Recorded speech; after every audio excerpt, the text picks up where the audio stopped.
We here at the Sports History Network proudly partner with 26 podcasts, all revolving around the history of sports.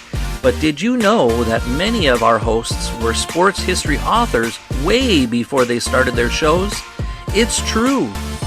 We've got Joe Ziemba, host of When Football Was Football, Joe Zagurski, host of Pro Football in the 1970s, Mark Morthier, host of Yesterday's Sports, Tommy Phillips, host of Lombardi Memories, and Scott Adamson, co-host of From the 55-Yard Line. All these authors have many books for you to choose from. To check them out, go to our website at sportshistorynetwork.com/sportshistorybooks. Pick up your copy today. Soundtrack provided by Kevin MacLeod of filmmusic.io.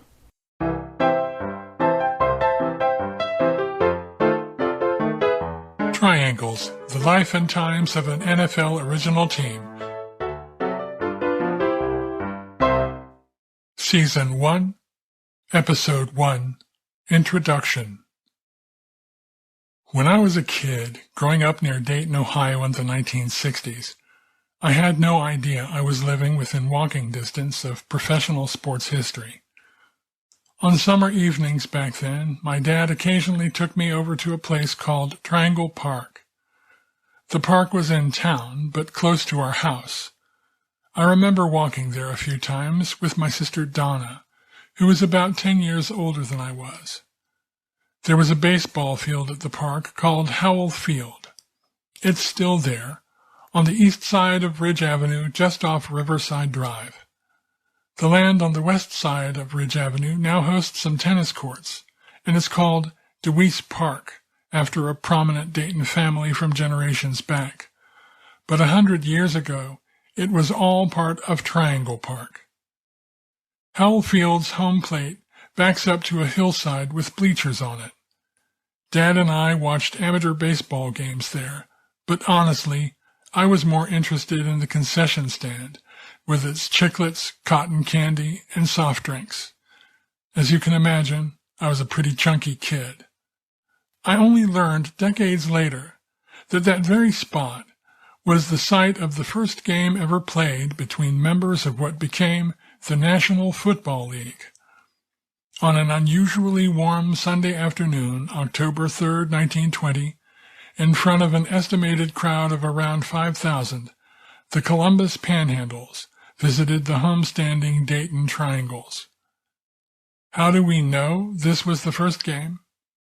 There was another league game played that day when the Muncie Flyers from Indiana took on the Rock Island Independents at Rock Island, Illinois. The Rock Island Argus reported that kickoff of that game occurred at exactly 3:04 p.m. local time. Rock Island was, and is, in the Central Time Zone, so the kickoff happened at 4:04 p.m. Eastern Time. No one in the Dayton press reported the exact time of kickoff in the Dayton game, but the papers did report that it was scheduled to occur at or just after 2:30 p.m. Eastern Time. Back in those days, there were no media timeouts. The periods were not the standard 15 minutes they are today. Referees had a lot of leeway to determine the timing of periods in that era, and on that day, the periods were 12.5 minutes in length. The intermissions between quarters and halves weren't very long either. Substitution rules were stricter too. There was no shuffling of players in and out as you see today. Once a player substituted out of a game, he could not return to action until the following period. If he substituted out in the fourth quarter, he was done for the day. In short, the games were not the 3+ hour affairs they are now. If the Dayton game kicked off even close to on time, it seems likely that it was finished, or nearly so, by the time the Rock Island game started. So we can say with some degree of confidence that Lou Partlow's third-quarter rushing touchdown was, indeed, the first scored in NFL history, and George Hobby Kinderdine's extra point, the first ever successfully converted in the Triangles' 14-0 victory. As you can probably tell, once I got started doing the research, I got into it pretty deeply. I'm indebted to a wonderful resource on the web, DaytonTriangles.com. It contains a wealth of information about the history of the club. Another great resource is the Professional Football Researchers Association, which publishes information about not just the NFL, but also the Canadian Football League, Australian rules football, and more. They provided me with the first in-depth look at the life and playing career of the great Al Mart. As I went on, though, I started asking more and more questions and felt the need to push into deeper research.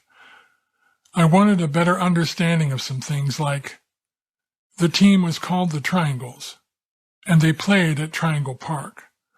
But the park was not named for the team, nor was the team named for the park. The aforementioned Kinderdine never played high school or college ball. He started on the local sandlots after finishing his education, yet became one of the best centers in the game.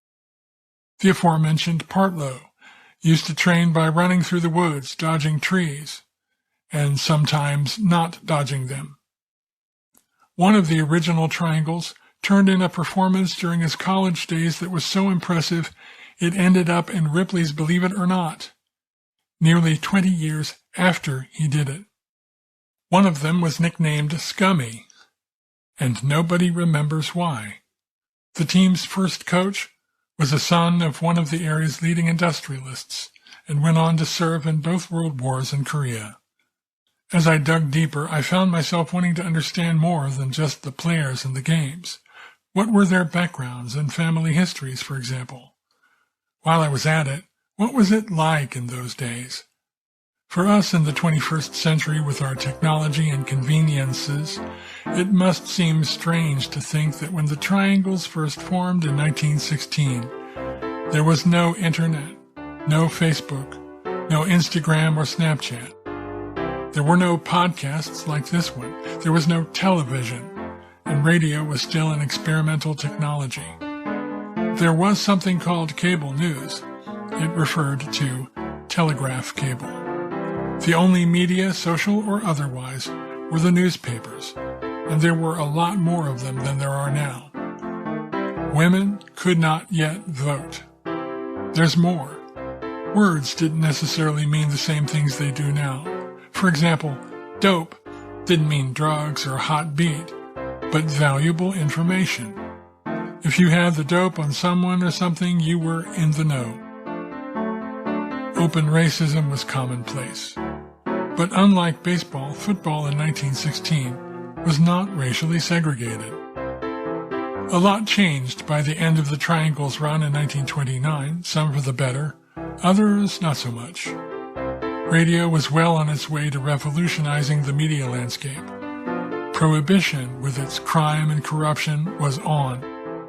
Women's suffrage was the law of the land, but the NFL was now segregated. The demise of the Triangles also coincided with the end of an era in pro football, its wild and woolly infancy. The stock market crash of 1929 and the Great Depression that followed contributed to an economic shakeout that saw a reduction from as many as 20 or more teams in the first decade of the league's existence to a stable group of around 10 clubs located mainly in the nation's largest population markets by the late 1930s. One of those clubs, the Brooklyn Dodgers, was the successor to the Triangles. Hi, I'm Bruce. If you're enjoying this episode of Triangles, please head over to DaytonTrianglesPodcast.com for news, episodes, and maybe some extras. And while you're there, please consider clicking the donate button to kick in a few bucks. I'd really appreciate it. Hope to see you at DaytonTrianglesPodcast.com. Over the course of the several episodes in this series, we'll talk about the history of the Triangles. We'll also touch on the entire history of independent semi-pro and professional football in Dayton, beginning in the first decade of the 20th century and ending with the 25th anniversary of the Triangles' founding in 1941. As I've already suggested, football was a much different game back then, and you can't fully understand how the Triangles came to be without understanding the changes that grew out of the crisis and reforms of 1905, when the game of American football was nearly outlawed. We'll talk about the players, of course, but along the way, we'll also talk about unsung heroes who worked largely behind the scenes to benefit not just the team, but also the entire city of Dayton. We'll have a look at the business of semi-pro and professional ball more than 100 years ago. We'll see how things changed and how they stayed the same. Here's what you can expect from this series. At least, this is what I have in mind. Since I began this as a book project, it will probably feel like an audiobook as you listen to it. I'll try to present it in roughly chronological order, but I reserve the right to digress backward or forward in time as needed. I hope to produce episodes about 15 to 20 minutes in length, give or take, this introduction being an obvious exception. For now, I anticipate splitting the material into 2 seasons of 10 or so episodes per season, with a 4 to 6 week break between seasons. The first season would cover the period from before the Triangles formed up to the beginning of the NFL. The second season, the Triangles' NFL era and its aftermath.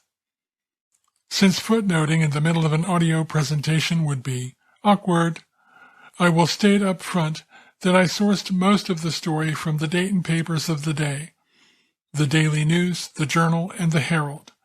I found these sources through 2 primary online databases, beginning with ProQuest's archive of the Daily News dating from 1898 to 1922, and later expanded to include archives from newspapers.com. If Sir Isaac Newton stood on the shoulders of giants, then my giants were the sports writers of the day. Jerry Connors, Robert Husted, Glenn Whitesell, to name a few. I also make use of several articles from Professional Football Research Association publications, many of which are now freely available online at profootballarchives.org for those who would like more detail. In researching the 1905 football reforms and some other events, I relied somewhat on the Library of Congress newspaper archives, which are freely available at chroniclingamerica.loc.gov. Finally, before we begin, I want to make one thing clear. I'm not a dispassionate journalistic observer. The more I learned in this process, the more I came to root for these men, to revel in their triumphs and mourn their losses as if they were my very own. It is my fond hope that you will root for them too. Next time, how the nucleus of an NFL original team began with basketball? Triangles, the life and times of an NFL original team. Written and produced by Bruce Edward Smith. Copyright 2019. All rights reserved.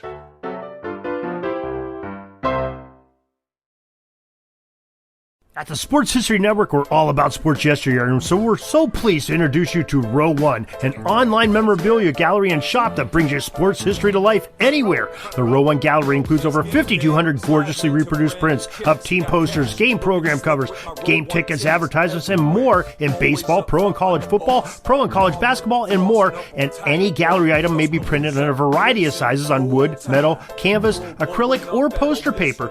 And in Row One shop, check out the thousands more of unique items with the retro and historical designs dating back to 1876, including t-shirts, long-sleeve shirts, phone cases, mugs, blankets, pillows, towels, and even shower curtains. Go to sportshistorynetwork.com, ROW1, for access to the full Row One catalog and for gallery prints and gift items, plus get a 15% discount off all prints on the Row One Pictorum Gallery with coupon code SHN15. Follow the link on the show notes.